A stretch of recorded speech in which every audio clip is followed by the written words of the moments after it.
గత వారి ప్రభుత్వంలో ఉప ముఖ్యమంత్రిగా ఉన్న గౌరవనీయ తాడికొండ రాజయ్య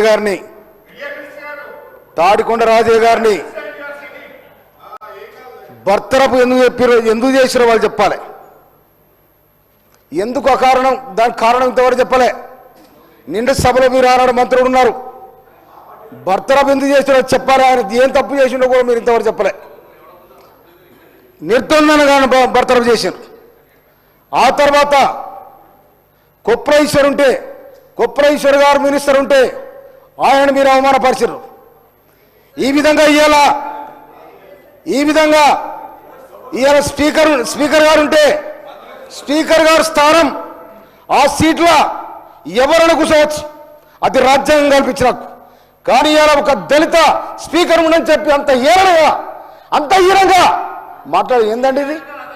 అందుకోసం ఆ సభ్యులు ఎవరైతే ప్రవర్తించారో ఆ సభ్యులు నిర్దోషంగా సభ్యత కట్ చేయాలని చెప్పి మనం చేస్తా ఉంటాం. Thank you.